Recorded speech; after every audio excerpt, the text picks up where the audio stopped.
Hello guys, welcome back to study. This is Dheeraj Kumar. अभी EDCIL जैसा मैं ये तो नहीं कह रहा हूँ कि EDCIL का ही पेपर है, नहीं ऐसा तो नहीं है, बस मैं वैसा बनाने का कोशिश किया हूँ, रगा का मॉक टेस्ट। चलो इसको फिर शुरू करते हैं। एंड अभी एयरफोर्स 2027 बैच के लिए है ये। टारगेट करते हैं इसके अंदर एटलीस्ट आप 25 प्लस स्कोर करोगे तो कर सकते हैं ना। और एग्जाम के लेवल के क्वेश्चंस होंगे। और आगे बढ़ने से पहले कुछ इंपॉर्टेंट चीज़ें मैं बता दूं कि लास्ट टाइम में आप अगर हमारे टॉप 500 सीरीज के पीडीएफ्स को अगर नहीं पढ़ के गए हो ना, तो इसको पढ़ के ही जाना। और ये पेड पीडीएफ्स हैं, इसमें आपको बहुत सारे पीडीएफ हैं। लाइक जीके की अलग पीडीएफ है, रीजनिंग की है, मैथ्स की है, और इंग्लिश की है, और इंग्लिश में वोकैब की भी पीडीएफ साथ में। इनको लास्ट टाइम में आप मैं कह रहा हूँ कि करके ही जाना, एक बार नहीं 2 बार, मिनिमम 2 टाइम्स।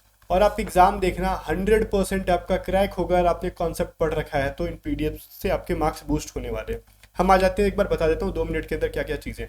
जीके सारथी पीडीएफ हिंदी लैंग्वेज में भी अवेलेबल है, इंग्लिश लैंग्वेज में भी अवेलेबल है। जिस लैंग्वेज में चाहिए आप बाय कर सकते हो। इसके अंदर स्टैटिक जीके के वन लाइनर होंगे, हिस्ट्री के important, politics, geography, science, miscellaneous और कंप्यूटर से रिलेटेड क्वेश्चन है।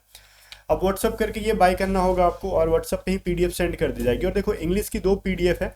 एक में ग्रामर की प्रैक्टिस होगी, वोकैब की प्रैक्टिस होगी, PQRS होगा, पैसेज होगा, ये सारी चीज़ें हैं, फिक्स प्रीपोजिशन वगैरह होगा। एक वोकैब की पीडीएफ है जिसके अंदर 1100 प्लस वोकैब है, जिसमें 500 वर्ड मीनिंग है, 282 वन वर्ड है, ईडियम्स है और मिसस्पेल्ट है। इनको करके ज़रा मैक्स टू मैक्स चीज़ें यहाँ से देखने के लिए मिलेंगी। रीजनिंग तो 100% पीडीएफ से ही रहेगा, या तो एज इट इज़ या फिर से कॉन्सेप्ट का यूज़ करा हुआ। ठीक है, चलो। और साथ में मैथ्स, ये सारी चीज़ें आप इतना करके जाते हो ना एग्ज़ाम से पहले, मैं गारंटी देता हूँ कि आपके एग्ज़ाम में 7-8 नंबर तक बढ़ जाएंगे इजिली। ठीक है भाई, तो व्हाट्सअप करो 7279047787 और एग्जाम से पहले बाई करो जितना जल्दी हो सके। और इन सबको ना मल्टीपल टाइम प्रैक्टिस करके जाना, कम मत करना। और फिर अपने स्कोर को देखना क्या होगा आपका। चलो, 2025 में शतरंज में ग्रैंड मास्टर बनने वाली चौथी भारतीय महिला कौन सी थी? अब बताओ आप। तो बोलोगे अभी एक नाम है ना देशमुख जी का, दिव्या देशमुख जी, काफ़ी पॉपुलर है, आप देखोगे ये हैं। और चलो आगे बढ़ते हैं, और इसके बारे में ना एक बार पढ़ो। दिव्या देशमुख ने FID वुमेन्स वर्ल्ड कप 2025 जीतकर ग्रैंड मास्टर बनने वाली चौथी भारतीय महिला बनने का इतिहास रचा है। ठीक है, तो डिस्क्रिप्शन को एक बार पढ़ लिया करो, आगे मैं बढ़ जाऊंगा तो भी। फिर कह रहा है दुनिया का पहला कृत्रिम उपग्रह स्पुतनिक 1 किस देश ने लॉन्च किया था? भाई ये जीके का क्वेश्चन है, करंट अफेयर नहीं है। तो स्पुतनिक कहाँ से रिलेटेड है? अभी तो स्पुतनिक वाली वो भी आई थी, मेड इन रशिया जो आई थी यार, वो कोविड के टाइम पे क्या कहते हैं उसको, अरे इंजेक्शन टीका जो था ना वो वाला। ठीक है, तो स्पुतनिक ही नाम था। तो स्पुतनिक से रिलेटेड, नाम से रिलेटेड जितना चीज़ें दिखेगा ना आपको, तो वो समझ लेना वो रसिया से है, सोवियत संघ, रूस। चलो, फिर भारत और श्रीलंका को अलग करने वाली जल संधि कौन थी, कौन सी है? बहुत बार पूछी गई है, जिसको क्या पाक स्ट्रेट के नाम से जाना जाता है। हाँ, ये भी चीज़ याद रखना कि ये कहाँ पे, भारत के किस स्टेट से लगती है? तमिलनाडु से। फिर है खेलो इंडिया वाटर स्पोर्ट्स फेस्टिवल जो है 2025 का शुभंकर क्या है? तो पूछ सकता है आपसे, ऑब्वियस सी चीज़ है। खेलो इंडिया वाटर स्पोर्ट्स फेस्टिवल का जो है हिमालयन किंगफिशर है। कहाँ पे है? बी के अंदर है, हिमालयन किंगफिशर। ये क्या है भाई? तो उसका शुभंकर है, जिसको हम लोग क्या कहते हैं भाई? मैस्कॉट कहते हैं।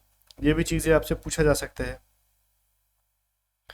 कहाँ पे आयोजित करने के वो, अरे श्रीनगर में आयोजित किया गया था इसको ना, किया गया था। चलो, बाकी एक बार ना डिस्क्रिप्शन को पढ़ लेना। फिर कह रहा है सलाबाई की संधि किस वर्ष हुई थी? तो सलाबाई की संधि जीके वाली सीरीज में बताया था ना, 1782 में हुई थी। है कि नहीं है? ऑप्शन बी के अंदर है। ठीक है ना। और जो फर्स्ट आंग्ल मराठा युद्ध हुआ था उसको खत्म किया गया था सलाबाई की संधि के साथ। फिर कह रहा है बल की एसआई यूनिट क्या है भाई? ये चीज बता दो। तो न्यूटन ही है ना। कहाँ है? सी के अंदर है ये चीज। फिर सेवन कह रहा है ब्लीचिंग पाउडर का उपयोग किसके लिए होता है? ब्लीचिंग पाउडर का यूज़ किस चीज़ के लिए करते हैं? तो एक चीज़ के लिए नहीं होता है, बहुत सारे, लाइक वाटर प्योरिफिकेशन के लिए भी होता है, अगर कीटाणुओं को मारना है ना उसके लिए भी होता है, कपड़े में कोई दाग वाग लग गया है ना तो उसको सफाई करने के लिए भी यूज़ होता है। तो सब हो जाएगा ना, ऑल ऑफ अबव। तो ऑप्शन डी सही है।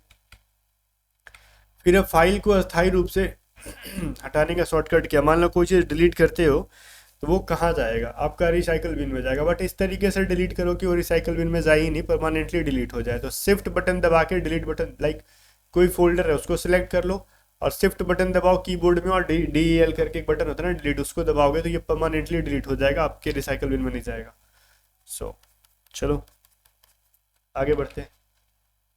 कह रहा है कि आपसे ये आपका है मैथमेटिकल ऑपरेशन का क्वेश्चन है, रीजनिंग का टॉपिक है ये, तो इसको सॉल्व करो। कह रहा है देखो कैसे बनाते हैं, यहाँ पे क्या ना ये क्वेश्चन दिया रहेगा जिसको नहीं पता है उसके लिए, और कह रहा है यहाँ पे हैज, एड, डॉलर या पाउंड या फिर परसेंट, इनका ना चेंज करना होगा। जैसे क्वेश्चन में रखा है हैज का मीनिंग क्या है भाई, मल्टीप्लाई लिख दो, और एट द रेट ऑफ को क्या लिखने के लिए बोल रहा है भाई, डिवाइड, कह रहा है डिवाइड कर दो, और ये पाउंड या फिर डॉलर के साइन को कह रहा है क्या कर दो भाई, प्लस कर दो, और हमारा परसेंट के साइन को कह रहा है माइनस कर दो।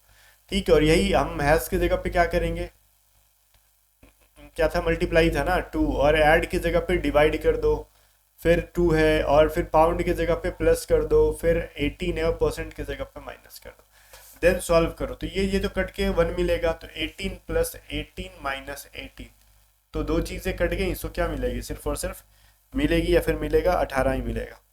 चलो आगे बढ़ते हैं। हाँ ये क्वेश्चन नंबर नहीं है क्या यहाँ पे, ओके ये कैसे हो गया, ठीक है चलो क्वेश्चन नंबर 10 है। अब इसमें दिमाग लगाओ, क्या हो सकता है आपका आंसर, सोचो।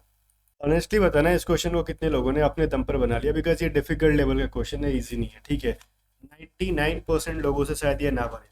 ओके तो ये चीज़ के लिए भी आप रेडी रहोगे। सो देखो इसके अंदर क्या करें, सबसे पहले इस वाले कॉलम के अंदर देखो 3, लाइक ये हमारा 1 हो गया, ये 2 हो गया, ये 3 हो गया। ठीक है फर्स्ट नंबर पे देखो क्या लिखा है, 3, 7 और 60, तो कैसे हो जाएगा, 7 का क्यूब माइनस 3 का क्यूब क्या होता है भाई, ये चीज़ बताओ, सॉरी स्क्वायर करो नॉट क्यूब, और ये हो जाएगा 9, तो हो जाएगा हमारा 40, दोनों का स्क्वायर करके माइनस कर लिया, और माइनस करने के बाद जो वैल्यू आता है उसमें से 20 ऐड करेंगे तो 60 आ गया। थर्ड में भी क्या वो काम करा है, 13 का स्क्वायर में से 11 का स्क्वायर करोगे 169, 121 में से माइनस कराओगे तो मिलेगा 48। अब 48 में अब क्या 20 ऐड करोगे तो हो जाएगा 68, बन रहा है ये चीज़। सो सेकेंड वाले में वही काम करो, 9 का स्क्वायर माइनस 5 का स्क्वायर, 81 माइनस 25।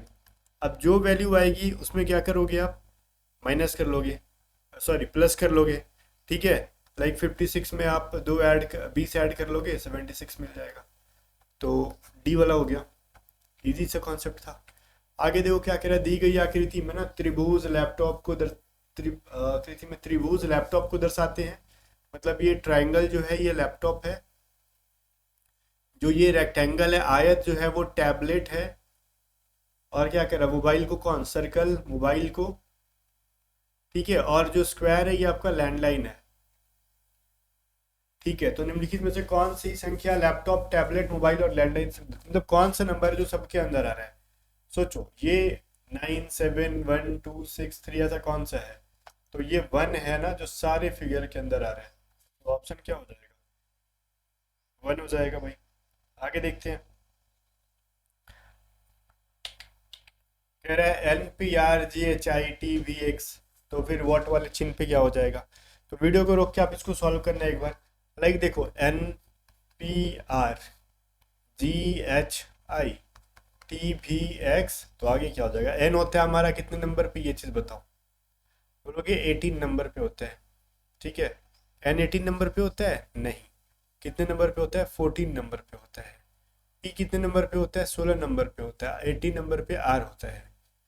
तो भाई एक चीज देखो, मैं अगर इसको 2 से डिवाइड कर दूं, इसको 2 से डिवाइड कर दूं, इसको 2 से डिवाइड कर दूं, तो मेरे को 7 आ जाएगा ना। 14 का हाफ 7 होता है, 16 का हाफ 8 होता है, 19 का हाफ 9 होता है, तो मिल गया। T 20 नंबर पे होता है, V 22 नंबर पे होता है, X 24 नंबर पे होता है। तो अगर हम डिवाइड कर देंगे VX ना, WX नहीं है, डिवाइड कर देंगे 2 से, तो 10 आ जाएगा, 11 आ जाएगा और 12 आ जाएगा। ओके तो भाई देखो क्या होगा, 10 नंबर पे होता है J, 11 नंबर पे होता है K और 12 नंबर पे होता है L। सो JKL हमारा आंसर है ऑप्शन ए के अंदर। फिर हमारा देखो एक व्यक्ति 17 किलोमीटर उत्तर पूर्व दिशा में जाता है, फिर वह साउथ में जाता है, 8 किलोमीटर की यात्रा तय करता है, अपने प्रारंभिक स्थिति से कितनी दूर पे है। इसको भी वीडियो को रोक के ट्राई करो आप, ठीक है, और 100% आप बना लोगे, बहुत ज़्यादा डिफिकल्ट नहीं है, मैथ का एक कॉन्सेप्ट यूज़ करना है, आप बना लोगे, ठीक है ना। देखो क्या सीन है, पहले क्या कह रहा है, उत्तर पूर्व, तो उत्तर पूर्व किधर होता है, इधर होता है या फिर इधर होता है, बताओ। North west, north east, wait, south west, south east. तो ये चार डायरेक्शन होते हैं ना, तो अपने को कह रहा है ये नॉर्थ ईस्ट जा रहा है वो, तो हम क्या कर रहे हैं, इधर जा रहे हैं उत्तर पूर्व, कितना 17। फिर यहीं से डायरेक्टली साउथ, तो साउथ नीचे होता है और वो 8 किलोमीटर जा रहा है। तो अपने स्टार्टिंग से मतलब इस वाले पॉइंट से इस वाले पॉइंट की डिस्टेंस पूछ रहा है, तो भाई ये सिंपली बता दो, ये मेरा हाइपोटेनियस हो गया, परपेंडिकुलर बेस पूछ रहा है, तो बेस बराबर क्या होता है, root under hypotenuse minus perpendicular.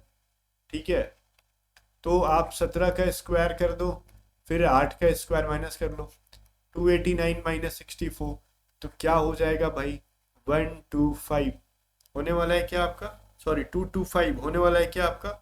सो 225 किसका स्क्वायर होता है, 15 किलोमीटर।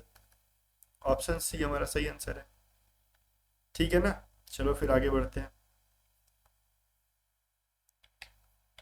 14 नंबर क्या कह रहा है, एक लड़की की तरफ इशारा करते हुए एक लड़की ने कहा, वह मेरी माँ के भाई का इकलौता बेटा है। वो लड़की उस लड़के से किस प्रकार संबंधित है, तो पेन मत उठाओ, सोचो। Pointing towards a boy, a girl says he is the only son of my mother, mother's brother, मतलब माँ के भाई का इकलौता बेटा। तो आपके मम्मी का भाई आपके मामा, और मामा का बेटा क्या लगेगा, कजन, तो ऑब्वियसली चीज है मेरा भाई। आगे बढ़ते हैं। फिर देखो कह रहा है which option represent the correct order of the given words, इसमें से आप डिक्शनरी के अकॉर्डिंग बताओ पहले कौन आएगा। सो देखो MAN, मैन, मैन, मैन, के, तो एन आता है पहले कि के आता है, तो बोलोगे के पहले आता है, तो के पहले आता है तो 5 वाला पहले लिखोगे।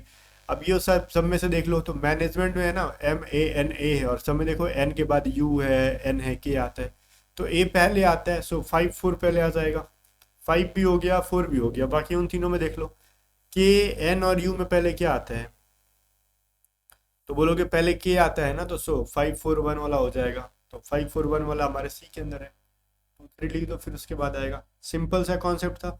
रीजनिंग भाई, कहते हैं ना कि रीजनिंग एक भी गलती करोगे तो बहुत सारे सैकड़ों बच्चों से पीछे चले जाओगे। ठीक है, इसलिए रीजनिंग को बहुत ज़्यादा स्ट्रांग रखना। क्या कह रहा है, प्रीसियस एक वर्ड है, कौन सा वर्ड नहीं बनाया जा सकता है इनका यूज करके, कह रहा है नहीं बनाया जा सकता है। तो भाई पायर बनाया जा सकता है क्या, PIRE बन जाएगा। राइस, RISE राइस बन जाएगा। और रोज ROSE बन जाएगा। बट रेस्ट नहीं बना सकते हो, बिकॉज रेस्ट के अंदर टी है और प्रीसियस के अंदर टी नहीं है, so option D will be the correct answer. Next देखो क्या कह रहा है, एक वेन डायग्राम का क्वेश्चन है, स्पैरो, बर्ड, माउस, इनमें से बताओ। स्पैरो एक प्रकार की चिड़िया है, माउस तो चिड़िया नहीं है, ठीक है, तो ये एनिमल के अंदर आ जाएगा ना, तो मतलब बर्ड वाले के अंदर हमारी स्पैरो आ जाएगी और माउस बेचारा अकेले हो जाएगा, सो ऑप्शन बी। 18 नंबर देखो क्या कह रहा है, 32, 16 और 8, ऐसा एक सेट बताओ इनमें से कौन सा फॉलो कर रहा है। सो इस सेट को फॉलो करने के लिए क्या देखोगे आप, वीडियो को पॉज करके सोचो। देखो 20 क्या कह रहे हैं ना, अगर मैं इसको आधा करूंगा तो 16 मिल जाएगा, और 16 को मैं हाफ करूंगा तो मेरे को 8 मिलेगा। अगर मैं 26 को हाफ करूंगा तो 13 मिलेगा, बट 13 को हाफ करेंगे तो 3 नहीं मिलेगा। सो 46 को हाफ करेंगे तो 23 मिलेगा, बट इसका हाफ तो डेसिमल में आएगा, ये है नहीं। अब देखो 14 का आधा तो 7 होता है, यहाँ पे 8 लिख रखा है। सो 48 का आधा 24, 24 का आधा 12, so option D will be the correct answer. 19 number देखो कह रहा है 4, 18 वाट, 100, 180, 294, 448, तो ये वाट की जगह पे क्या आएगा, देखो 4 है, 18 है, वाट है, 100 है, और 294 है, 448 है। ठीक है भाई, तो इस वाट की जगह पे क्या आ सकता है, आराम से वीडियो को रोको, सोचो। ऐसे कर सकते हो ना कि 4 का स्क्वायर है, 4 चक्के 16, और 16 के बाद क्या हमारा प्लस कर दिया तो 18 हो गया, बट 18 का स्क्वायर करेंगे तो बहुत बड़ा वैल्यू मिलेगा। सो एक चीज़ और सीख सकते हो, क्या, कि 2 का अगर हम क्यूब कर ले और उसमें 2 का स्क्वायर कर लेंगे माइनस, तो क्या मिलेगा, 8 माइनस 4 इज इक्वल टू 4। 3 का क्यूब कर लेंगे और 3 का स्क्वायर कर लेंगे, 27 माइनस 9 इज इक्वल टू 18। सो इस बार 4 का क्यूब माइनस 4 का स्क्वायर कर लो, देखो 4 आ गया, 18 आ गया, 64 माइनस 16, तो जो आंसर आ रहा है तो आप आंसर कर दो। तो 14 में से 6 जाएगा, 8 हो जाएगा, और ये 48, सो 48 हमारा आंसर हो जाएगा। तो इस कॉन्सेप्ट का यूज़ कर लो। लाइक 100 भी वही है ना, 5 का क्यू माइनस 5 का स्क्वायर, 6 का क्यू, हमारा 180 छूट गया बीच में, 180, 6 का क्यू माइनस 6 का स्क्वायर, फिर 7 का क्यू माइनस 7 का, ऐसा सीरीज चलते रहेगा। 20 नंबर देख लो, 70 मीटर और 80 मीटर की लंबाई की दो ट्रेनें, मैथ का क्वेश्चन है, विपरीत डायरेक्शन में समानांतर पटरियों पर क्रमशः 68 kilometre per hour, 40 kilometre per hour की स्पीड से चल रही हैं। ठीक है, तो एक दूसरे को वो कितने सेकेंड्स में पार करेंगे, ये चीज़ बताओ। भाई देखो क्या है ना, डिस्टेंस इज इक्वल टू होता है स्पीड इनटू टाइम, और दो ट्रेनों के बारे में बात कर ले तो दोनों की लेंथ को ऐड कर दोगे तो डिस्टेंस मिल जाएगा, ट्रेन 1 प्लस ट्रेन 2। और स्पीड जब क्या है, दोनों जब अपोजिट डायरेक्शन में जा रही है तो रिलेटिव स्पीड क्या बन जाता है, ऐड हो जाता है, और टाइम तो अपना टाइम ही है। सो डिस्टेंस मीटर में है तो 70 मीटर प्लस 80 मीटर हमारा डिस्टेंस हो जाएगा, और स्पीड हमारा क्या है ना 68 प्लस 40, बट गाइस ये किलोमीटर पर आवर में है तो 5/18 से मल्टीप्लाई कर देंगे तो मीटर पर सेकेंड में बन जाएगा। एंड टाइम अपने को निकालने के लिए कह रहा है तो टाइम को टाइम ही रहने दो। ठीक है, तो ये हो जाएगा हमारा 150, ये हो जाएगा 108 इंटू 5/18, तो ये 6 टाइम्स में कट जाएंगे, और ये 5 से कट जाएगा 30 टाइम में, और ये 6 से कट जाएगा 5 बार में, इंटू टाइम लिखा था यहाँ पे, तो टाइम बराबर क्या हो गया भाई 5 सेकेंड्स, 5 सेकेंड्स में उसको पार कर जाएगा वो चीज़। बहुत ईजी सा कॉन्सेप्ट है, अगर जो पढ़ा होगा हमारे बैचेस वगैरह से तो उसको ये सारी चीज़ें पता होंगी। फिर देखो 30% सांद्रता का विलयन प्राप्त करने के लिए 25% और 40% सांद्रता के शक्कर के दो विलयनों को किस रेशियो में मिलाया जाना चाहिए। तो मिक्सचर एलिगेशन का ईजी है, मेरे को 30 आउटपुट चाहिए, मैं दे कितना रहा हूँ, एक 25%, एक 40%, तो मिक्सचर एलिगेशन का रूल यूज़ कर लो ना यार सिंपली। तो मेरा हो जाएगा 40 माइनस 30, माइनस कर लो यहाँ पे रेशियो 13 माइनस 25, सो ये मिल जाएगा 10:5, सो कट के हो जाएगा 2:1, तो 2:1 के रेशियो में तुम मिला उसको। इजी सा क्वेश्चन था। 22 देखो, ये सारे मैथ्स के ना पीडीएफ वाले से प्रैक्टिस कर लोगे, अगर कहीं से भी एक बार कॉन्सेप्ट पढ़े हो तो सारे मैथ्स बनने लगेंगे आपके, ईजी है। एक गुब्बारा जमीन से 150 मीटर की ऊंचाई पर उड़ रहा है जो कि एक धागे से बंधा हुआ है और 36-30 डिग्री का कोण बना रहा है, तो धागे की लंबाई ज्ञात करो कितना होगा। और मान लो ना कि धागे में कोई ढील फील नहीं है, मतलब कोई भी आप लूज धागा नहीं है, टाइट है, लाइक ये तुम्हारा बैलून है, और बिल्कुल भी ये बैलून हमेशा ऐसे उड़ता है, स्ट्रेट सीधा नहीं उड़ता है। ठीक है, और ज़मीन से अगर देखोगे ना सीधे सीधे तो ये 150 मीटर का है। ठीक है, तो ये कितना डिग्री का एंगल बना रहा है, 30 डिग्री का। तो कह रहा है धागे की लेंथ है, तो ये बताओ हाइपोटीनियस का रोल प्ले कर रहा है, हाइपोटीनियस कितना है। तो भाई परपेंडिकुलर और हाइपोटीनियस किसके अंदर होता है, साइन थीटा के अंदर, कहते हैं ना P/H। सो कह सकते हो हमारा हो जाएगा 150/H, और साइन थीटा 130 की वैल्यू कितनी होती है भाई, 1/2, थीटा की वैल्यू 30 डिग्री हो जाएगा ना, सो 150 बटा में H, तो हाइपोटीनियस मेरा हो जाएगा 300 मीटर। सो ऑप्शन सी हमारा सही है। हाइट एंड डिस्टेंस चैप्टर है ना, ट्रायगोनोमेट्री का कॉन्सेप्ट यूज करके बनता है ये। आगे देखो, के और एल क्रमशः 15 दिन और 20 दिन में एक काम को कर सकते हैं, वे 5 दिनों के लिए एक साथ काम करते हैं और छोड़ देते हैं, तो इस काम का शेष हिस्सा बताओ कितना है। भाई टोटल वर्क कितना है ये चीज बताओ मेरे को।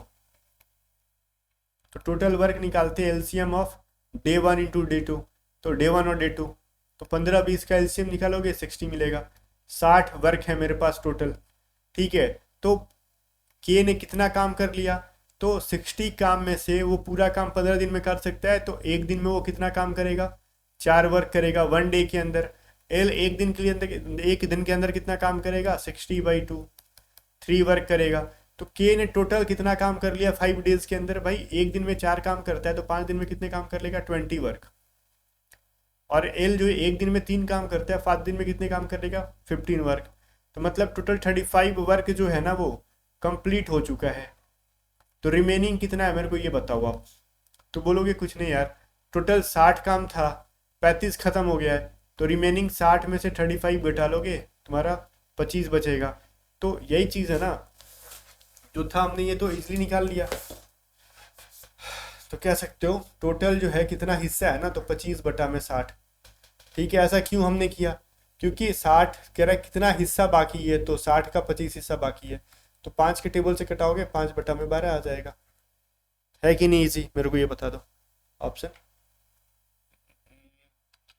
ये चीज़ तो फिर गलती आ रहा है ना, तो इस काम के शेष हिस्से की गणना करें तो शेष हिस्सा जो बचा है वो तो 5/12 ही आना चाहिए, तो फिर गलत कैसे हो रहा है? कैलकुलेशन मिस्टेक तो नहीं किया ना हमने? देख लेते एक बार। नहीं, कुछ भी मिस्टेक नहीं है, 100% सही है यहाँ पे। आंसर में गलती है, मतलब ठीक है, हमारा सॉल्यूशन बिल्कुल भी ठीक है। मैं आंसर को ठीक कर देता हूँ। ये 7/12 पता है क्या है? वो अनफिनिश्ड है, ठीक है।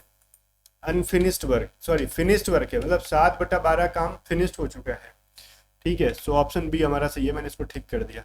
100% ये सही है आंसर, ठीक है।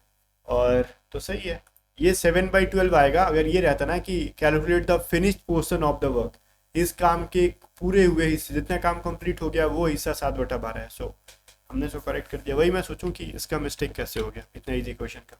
सही है, कुछ भी मिस्टेक नहीं था हमारा, टाइपिंग वाले भाई ने गलती कर रखी थी। आयताकार मैदान की परिधि 32 मीटर है, तो इसके भुजाएं 5 और 3 के रेशियो में है, तो मैदान की गुफाएं बताओ। भुजाएं बताओ, मैदान की गुफाएं खोज रहा हूँ मैं। तो भुजाएं बताओ, ठीक है। सो लेंथ मान लो 5x है, विड्थ इसकी 3x है, तो भाई पेरीमिटी या पेरीमीटर या फिर परिधि क्या होता है, मेरे को ये चीज़ बता दो। तो बोलोगे ना 2 × L+B हो जाता है, जिसकी वैल्यू 32 है। तो ये मेरा L+B कितना हो जाएगा? 16। तो 5x + 3x की वैल्यू होनी चाहिए 16, तो 8x बराबर क्या हो जाएगा? 16। ये x बराबर क्या हो जाएगा? 2। सो भुजा पूछ रहा है, तो एक भुजा हमारा 5 × 2 10 मीटर का हो जाएगा, और एक मेरा 3 × 2 6 मीटर का हो जाएगा। भाई 10 और 6 कहाँ पे है? एक के अंदर है। बहुत ही बेसिक सा क्वेश्चन था। फिर कह रहा अगर XY की वैल्यू 3:4 है, ठीक है, और YZ की वैल्यू क्या हमारा 3:4 है, तो XYZ को ऐड करो, डिवाइड करो 3 × Z से। तो पहले XYZ तो निकाल लो भाई, तो क्या हो जाएगा? ऊपर नीचे मल्टीप्लाई करोगे 9, फिर क्रॉस मल्टीप्लाई करोगे 12, फिर ऊपर नीचे करेंगे 16, तो मेरा XYZ निकल गया। सो 9 + 12 + 16 कर लो, और 3 × क्या करोगे? ये कर लोगे आप, तो कितना हो जाएगा? 6 2 8 8 8 16 और 1 17। सो ये हमारा 38/48 हो जाएगा ना हमारा, है क्या कहीं ऐसा? 37 हो जाएगा ना, 37 नॉट 38, ठीक है, बिकॉज 8 8 16 और 1 17 हो जाएगा ना, ठीक है। तो डी में है ये चीज़। आगे देखते हैं। अब ये देखो नॉन वर्बल का क्वेश्चन है भाई, ठीक है। ये देखते हैं नॉन वर्बल के क्वेश्चन में क्या हमारा सही होगा, क्या गलत होगा। ये अगला सीरीज पूछ रहा है कौन सा होगा। देखो एक चीज़ इसके अंदर देखोगे ना कि हम ये वाला आंसर नहीं ले सकते, बिकॉज ये उल्टा कैप्सूल है। ये देखो सब में ये सीधा है, सीधा है, सीधा है, एंड ये देखो सब में ये चीज़ें एक जैसी हैं, ठीक है। तो हम ये भी नहीं ले सकते हैं, तो हम डी और बी को तो कट कर लिए, इधर ए और सी होने वाला है, ठीक है। सो अब एक चीज़ देखेंगे, ये दोनों देखो इधर की साइड से हैं, ये दोनों देखो इधर की साइड से हैं, ये दोनों कैप्सूल इधर की साइड से और ये दोनों इधर की साइड से। जो नेक्स्ट वाला आएगा कैप्सूल के दोनों फेसेस इधर की साइड होंगे। सो हमारा वो कौन सा हो जाएगा? ए हो जाएगा ना फिर, बिकॉज सी में तो देखो ये ऑपोजिट डायरेक्शन में है, तो ये नहीं होगा। ए सही आंसर है। आगे बढ़ते हैं। 27 में पूछ रहा है यहाँ पे कौन सा फिगर हो जाएगा। तो देखो इसमें प्लस का साइन है, इसमें मल्टीप्लाई है, इसमें मल्टीप्लाई है, तो अगला वाला तो भाई प्लस होना चाहिए। तो मेरे को तो ऐसे ही लग रहा है। तो प्लस बोलोगे सर इसमें दो में है, एक तो ये वाला है प्लस, एक ये है प्लस। बट एक चीज़ देखना, जहाँ भी प्लस है ना, या कहीं भी मल्टीप्लाई है ना, कहीं भी मल्टीप्लाई, वो इस जो लाइन को ऐसे टच नहीं कर रहा है वो, ठीक है। मतलब इसका प्लस का ये लाइन बाहर नहीं निकल रहा है, मल्टीप्लाई का लाइन बाहर नहीं निकल रहा है, और इस वाले फोटो 2 के अंदर ना इसका ये लाइन बाहर निकाल दिया। सो ये गलत है, ऑप्शन सी सही है। आगे बढ़ते हैं। 28 नंबर देखो क्या कह रहा है। एक डार्क है सबके अंदर, बट इन सभी में से डिफरेंट कौन सा है। तो देखो यार एक चीज़, ये जो लाइन है ना, ये बिल्कुल भी 1 2 3 कंटिन्यू है। ये देखो ये जो लाइन है ना, अगर मैं ये एक मानता हूँ, 2 3 कंटिन्यू है, इसमें भी देखो ये 1 2 एंड 3 कंटिन्यू है। बट इसका देखो यार ये कंटिन्यू नहीं है। अगर मैं इसको 1 2 मानूंगा ना, तो बीच में ये 2 डिफरेंट फोटो आ रहे हैं, देन हमारा थर्ड। अगर मैं इधर से भी काउंट करूँ ना, तो 1 के बाद ये 2 डिफरेंट फोटो आ रहे हैं। सो ऑब्वियस सी चीज़ है, ये आंसर हो जाएगा, सबसे डिफरेंट है। 29 में कौन सा फोटो हो जाएगा भाई? अगला सीरीज कौन सा होगा? अगर मान लो पहला फोटो यहाँ पे है, जो मिनट की घड़ी है, नीडल है, फिर ये यहाँ पे है, फिर यहाँ पे, यहाँ पे, यहाँ पे।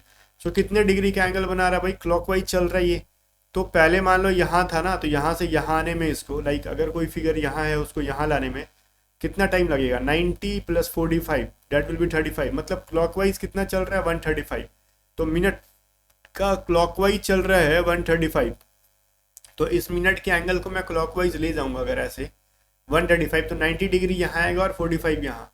सो मेरा ये ऐसे होना चाहिए जो कि मेरे सी और डी के अंदर मिल रहा है, दो फिगर में से एक चीज़ है। अब देखो मिनट वाला हो गया, वो किस चीज़ के, अब घंटे वाला सुई देखो ये रहा, ये देखो एंटी क्लॉकवाइज चल रहा है 45, दिखा, यहाँ से यहाँ आया, फिर देखो अभी 90 गया, फिर देखो 45, मतलब यहाँ से पहले 45, फिर 90, फिर 45, फिर यहाँ से 90, देन अभी ये वाला जो है ना 45 चलेगा, तो ये नीचे आ जाएगा ऐसे। सो ये जो है डी के अंदर है, सो डी वाला हो जाएगा। लास्ट क्वेश्चन, बट इसको कम मतलब कम मत ताकना, ये इंपॉर्टेंट है। देखो पहले ये फोटो यहाँ पे था एफ वाला, फिर आगे बढ़ा, फिर आगे बढ़ा, देन हमारा जो अगला आएगा ना, तो एफ वाला यहाँ आ जाएगा, जैसे भी हो बट यहाँ पे आएगा एफ वाला। तो बोलोगे कोई बड़ी चीज़ नहीं है सर, सब में है, ये कोई बहुत बड़ा चीज़ खोज नहीं लिया आपने, चलो ठीक है यार। अब देखो ये प्लस प्लस वाला जो डबल है ना, ऊपर गया सिंगल हो गया, फिर इधर डबल आया, तो नीचे आएगा तो क्या होगा, सिंगल हो जाएगा। तो ये चीज़ कहाँ पे है भाई, सिंगल इसमें भी है और सिंगल इसमें भी है, ए एंड सी को तो काट ही लो। तो अब समझ में आ गया कि बी एंड डी होने वाले हैं। तो ओम का पहले यहाँ था, आगे था, यहाँ आ गया, तो ओम इस बार यहाँ ना जाके यहाँ आएगा, सो डी वाला सही है, ठीक है। तो ये सारे ना प्लेस चेंज कर रहे हैं और कुछ नहीं। कमेंट करके बताओ कितने क्वेश्चंस के आंसर आपने सही किया, एंड जाने से पहले ये सारे पीडीएफ्स को व्हाट्सअप कर लो 7279047787 बाय कर लो, ठीक है। ये सारे पीडीएफ्स आपके एग्जाम के लिए बहुत ज़्यादा हेल्पफुल होंगे। सो जितना जल्दी हो सके इन सारे पीडीएफ्स को बाय करके मल्टीपल टाइम प्रैक्टिस कर लोगे, पढ़ लोगे, उतना ही आपके एग्जाम के लिए हेल्पफुल होंगे। बाई गाइस, मिलते हैं नेक्स्ट वीडियो में, तब तक बाय बाय, जय हिंद।